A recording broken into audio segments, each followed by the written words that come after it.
शेतकऱ्याला बँकिंग प्रणालीमध्ये आणणं म्हणजे सावकारापासून मुक्त करणे आणि म्हणून बँकिंग प्रणालीमध्ये शेतकऱ्याला जर आणायचं असेल तर कर्जाचं पुनर्गठन करणं अतिशय महत्वाचं आहे। आणि 825 कोटी रुपये 9 जिल्हा मध्यवर्ती बँकांना दिले आणि नाबार्डला 495 कोटी रुपयाची हमी दिली, हे राज्यपालांनी स्वतः आपल्या अहवालामध्ये सांगितलं।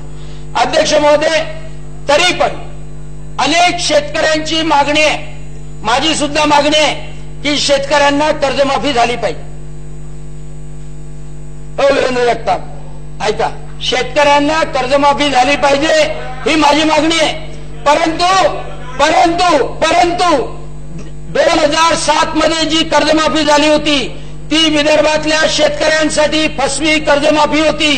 विदर्भातल्या शेतकऱ्यांच्या 2 हेक्टर 4 हेक्टर 5 हेक्टर अल्पभूधारक शेतकऱ्यांना 25,000ची 12,000ची कर्जमाफी झाली होती आणि पश्चिम महाराष्ट्रामध्ये ट्रॅक्टरची कर्जमाफी झाली होती। पश्चिम महाराष्ट्रामध्ये 2 हेक्टर वाल्याला 3.5 लाखाची कर्जमाफी झाली होती।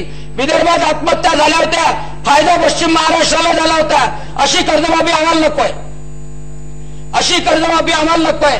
आम्हाला कर्जमाफी पाहिजे की जो शेतकरी खरोखर अडचणीत आहे आणि एका बाजूला तुमच्या खात्यामध्ये जर लाखो रुपये असतील आणि दुसरीकडे जर तुमचे कर्ज भरण्याची दानत नसेल तर ती कर्जमाफी नकोय। आणि असे अनेक आहे की ज्यांच्याजवळ शेती आहे पण उत्पन्नाचं दुसरं साधनही आहे, त्या शेतकऱ्यांना कर्जमाफी देऊन काय फायदा। कर्जमाफी या विदर्भातल्या शेतकऱ्यांना, सरसकट आत्महत्याग्रस्त प्रवण शेतकऱ्यांना, म्हणजे विदर्भ मराठवाड्यातल्या शेतकऱ्यांना, कोरडवाहू शेतकऱ्यांना, ज्यांच्यावर सातत्यानं संकटाचा भडीमार होतो, जे कर्ज भरू शकत नाही, अशा सगळ्या पात्र शेतकऱ्यांना कर्जमाफी होणं आवश्यक। अध्यक्ष महोदय, कर्जमाफी होणं आवश्यक आहे, पण कर्जमाफी करत असताना 2007 मध्ये कर्जमाफी झाली, शेतकऱ्याचं संकट गेलं का? नाही गेलं।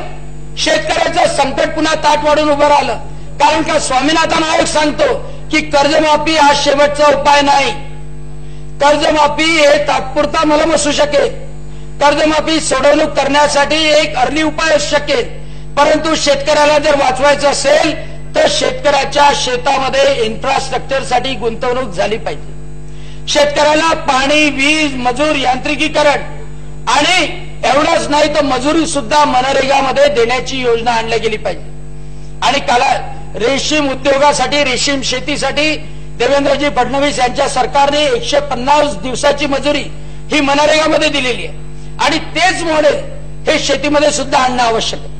आणि म्हणून शेतकऱ्याला सक्षम करण्यासाठी पुन्हा जर कर्ज घेतलं तर पुन्हा त्याच्यावर कर्जमाफीची पाळी येऊ नये, पुन्हा त्यांनी कर्जमुक्ती मागू नये, असं शेतकऱ्यासाठी मॉडेल आपल्याला निर्माण करता येईल का, हा महत्वाचा प्रश्न आहे।